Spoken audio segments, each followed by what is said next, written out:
ओम शांति। पिछले 2 एपिसोड के अंदर हमने आत्मा की वास्तविकता तथा आत्मा की बैटरी को चार्ज करने के तरीके के विषय में हमने सुना। आज का जो सत्र है उसमें हमारे मन के कई प्रश्न उसको हम देखेंगे। खास करके मनुष्य के मन के अंदर ये प्रश्न होता है कि आखिर आत्मा का इस शरीर के साथ क्या संबंध है, कहाँ से आते हैं, कहाँ जाना है, क्यों आए हम इस संसार के अंदर, आखिर भगवान ने ये दुनिया में हमें क्यों भेजा। ये अनेक प्रश्न मन के अंदर होते हैं।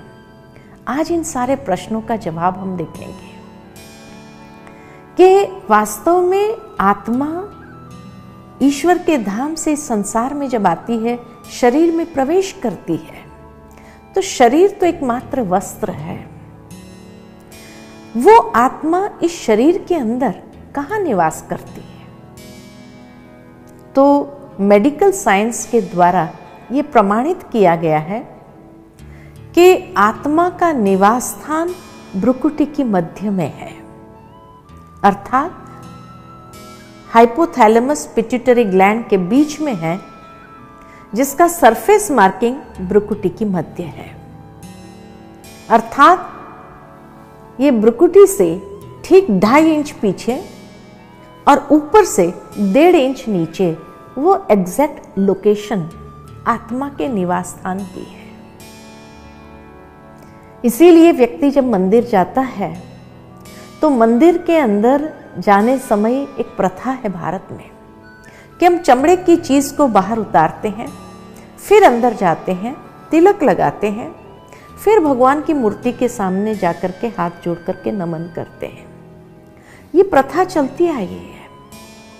लेकिन ऐसा क्यों करते हैं? वास्तव में उसके पीछे जो भाव है कि चमड़े की चीज को तो उतार दिया, लेकिन ये चमड़ा, जिस चमड़े का व्यक्ति अभिमान करता है, वास्तव में उतारना है तो ये अहंकार रूपी चमड़े को बाहर उतारो, फिर अंदर जाकर के तिलक लगाते हैं।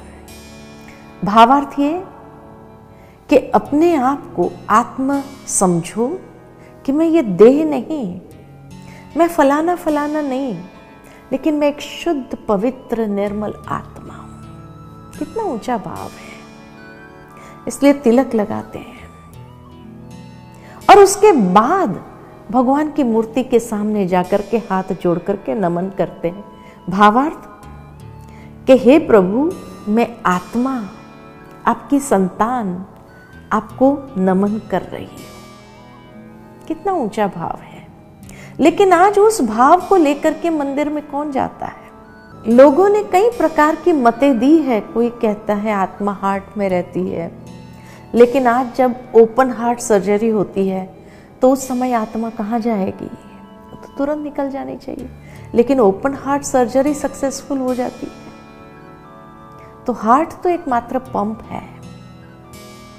कई लोग कहते हैं कि आत्मा घूमती रहती है, जिस वक्त जिस इंद्रियों के द्वारा जो कर्म करना होता है उस वक्त वहां पहुंच जाती है। लेकिन मान लो कि एक व्यक्ति चल रहा है, एक व्यक्ति सोच रहा है, देख रहा है, बोल रहा है, उस वक्त आत्मा कहाँ जाएगी? इसीलिए जिस तरह से एक व्यक्ति कंट्रोलिंग रूम में बैठ करके सारा कंट्रोल उसके जहां हाथ में हो वहां से ही ऑपरेट करता है, ऐसे आत्मा भी ऑपरेटर है और सारे शरीर का कंट्रोलिंग रूम मस्तिष्क है। तो जरूर आत्मा भी वहां ही बैठ करके सारे इंद्रियों को वहां से कंट्रोल करता है, मैनेज करता है। लेकिन फिर दूसरा सवाल आता है कि फिर हम इस दुनिया में क्यों आए? क्या ऊपर नहीं रह सकते थे सदा के लिए ईश्वर के पास मोक्ष में? नहीं रह सकते थे? क्यों आए हम इस संसार में? परमात्मा का जो धाम है, जिसको कहते हैं परम धाम, ये 5 तत्वों की दुनिया से ऊपर एक छठा लोक है जिसको कहते हैं सूक्ष्म देव लोक। और उससे ऊपर जो लोक है उसको कहते हैं परलोक, जिसको अनेक धर्म में अनेक नामों से जाना गया। श्रीमद् भगवद गीता में उसको परम धाम कहा, कोई उसको निर्वाण कहते हैं, वाणी से परे का स्थान, कोई उसको शांति धाम कहते हैं जो अनंत शांति का धाम है, कोई उसको हाईएस्ट हेवनली अबोर्ड, ऊंचे ते ऊंचा धाम, कई सातवां आसमान, 5 तत्व की दुनिया, छठा सूक्ष्म लोक, 7वां आसमान, कोई उसको रूहानी दुनिया, आत्माओं की दुनिया कहते हैं, कोई उसको सचखंड कहते हैं, कोई मुक्ति धाम या मोक्ष धाम कहते हैं। वो धाम हम सब आत्माओं का ओरिजिनल घर है, जहां आत्मा अपने ओरिजिनल अस्तित्व में निवास करते। इसलिए आत्मा के लिए कहा गया अजर अमर अविनाशी शक्ति। अविनाशी यानी जिसका विनाश, जिसके अस्तित्व का कभी विनाश नहीं होता है। क्योंकि कई लोग ये समझते हैं कि आत्मा परमधाम में, परमात्मा में लीन हो जाती है। आत्मा का अस्तित्व सदा के लिए रहता है, क्योंकि आत्मा अजर अमर अविनाशी शक्ति है। शक्ति की न उत्पत्ति है न उसका विनाश है, न वो लीन होती है। लीन होने से भी उसका अस्तित्व समाप्त हो जाता है। और एनर्जी के लिए यही कहा जाता है, energy is neither created nor destroyed. आत्मा भी अगर एक स्पिरिचुअल एनर्जी है, अगर एक शक्ति है, तो उसका अस्तित्व सदा के लिए कायम है। जिस तरह आसमान में हर सितारे का अपना अपना अस्तित्व है, इसी तरह परमधाम में भी हर आत्मा अपने ओरिजिनल सतोगुण स्वरूप में स्थित है, एक सितारे के रूप में, परमात्मा के सानिध्य में है। तो वहां तो कितनी शांति और सुकून होगा। फिर वहां से इस दुनिया में क्यों आए? तो जिस तरह से एक कहानी मैं सुनाना चाहती हूं कि मान लो कि एक बिल्डिंग है, जिस बिल्डिंग के अंदर 50-60 फ्लैट्स हैं, और मान लो कि आप भी उस बिल्डिंग में रह रहे हैं और आपका बच्चा है। अब उस बिल्डिंग के नीचे एक प्लेग्राउंड है, वैकेशन का टाइम है, सारे बिल्डिंग के बच्चे उस प्लेग्राउंड में आकर खेलते हैं। मान लो कि आपका बच्चा भी जिद करता है, मुझे भी नीचे जाना है अपने फ्रेंड्स के साथ खेलने के लिए। उस वक्त आप अपने बच्चे को कहो कि नहीं बेटा, नीचे नहीं जाना है, नीचे का जो खेल है बड़ा रफ खेल है, तुमको कोई ने धक्का दे दिया, गिरा दिया, चोट लगी, फिर इसे तो तुम ऊपर ये कंप्यूटर गेम्स खेलो, मेरे साथ रहो, कितना अच्छा लगेगा। मान जाएगा? नहीं। उस समय वो बच्चा आपके साथ समय बिताना नहीं चाहता है।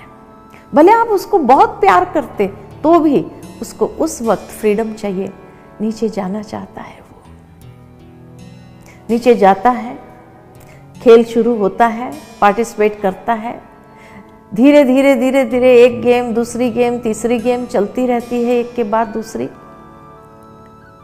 जैसे जैसे दिन ढलने लगा, शाम होने लगी, चीटिंग बढ़ गई, और चीटिंग जैसे जैसे बढ़ती गई, किसी ने उसको जोर से धक्का दे दिया, गिरा दिया, चोट लगी, रोने लगा। किसी ने आपको आकर के मैसेज दिया, आपके बच्चे को चोट लगी है, रो रहा है, क्या करेंगे? नीचे जाएंगे? नीचे जाएंगे और अपने बच्चे को कहेंगे चलो बेटा ऊपर। लेकिन जब सारे दोस्त नीचे हैं, उसका ऊपर आने का मन नहीं कर रहा है। आखिर आप सब बच्चों को कहते हैं अब सब अपने अपने घर जाओ, कल खेलना, आज बहुत खेल लिया, अब सब जाओ अपने अपने घर। धीरे धीरे सारे बच्चे बिखर जाते हैं, सब अपने अपने घर जाते हैं। आप खुद के बच्चे को भी लेकर घर में आते हो, साफ स्वच्छ करते हैं, मलहम पट्टी लगाते हैं, खाना पीना दिया उसको, सो जाओ।